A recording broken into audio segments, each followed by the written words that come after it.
Hi madam. Katir Basha, maturmagalam. Katar Basha kina nufin maturmagalam. Mutumin da ya je ballawa babban mutum hannu ne za ki ganshi a wannan magargamar amma da hicen tirici sai dai ki je can ki ganshi. To yanzu mu menene abin da zamu yi? Magargamar tirishi zamu ci. Tirici? To mai da iyaka ɗaya na fito. Ba sai mu siya a can ba? Za ki sai min jeans da riga. Shikenan ai.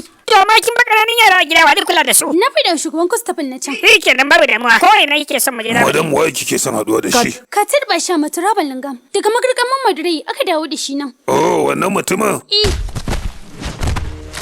Sun kawo shi nan ne saboda ya balla hannun babban mutum. Mu ma da ya zo nan muka ji ba za mu iya rike yi ba muka tura yi kwambare. Sai dai ki je can ki gani. Ya kakkare har na mutane da yawa bayan shigo yi nan.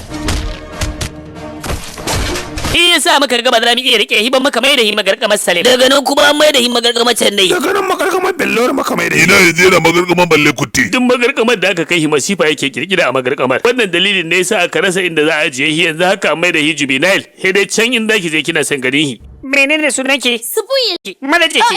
Ke ba. Katir Basha ya labai. Muturma lingam. Wa kika ce? Ka Kadir Basha kika zo garni? Kai Subu! Wanda ce wai ta zo ganin Kadir Basha. Jakar uba wace ma kuka ce wannan kai ka ta? Me ya faru? Ganin ka tana ka zo yi kuma wai mace ce. Kace mace ce ta zo ganin Kadir bai. Ki taimaka mana kar ki je ko ina yarinya. Samu guri ki zauna amma ki taimaka mana ku tafi tare da hikiji wallahi tun da ya higo gidan nan gabaki daya ba mu da sukuni iya da mu gaba daya yana zuwa yana rokata ina ba shi waya ta yana kirawa gidansu a yayin dan munafuka bidiyo yake mana muna cikin sa ta kayan abinci kare ya ce wallahi da aika da bidiyon nan gaban komina wallahi idan baki dauke hi ya bannan gurin makarhen mai yake wa zai mi ki taimaka mana ki bannan gurin da hi kullun sai ya suburbude mazan da suke wannan magarkamar babu kalar horon da ba mihi ba amma gabaki daya sai da kacan dutse baya jin duk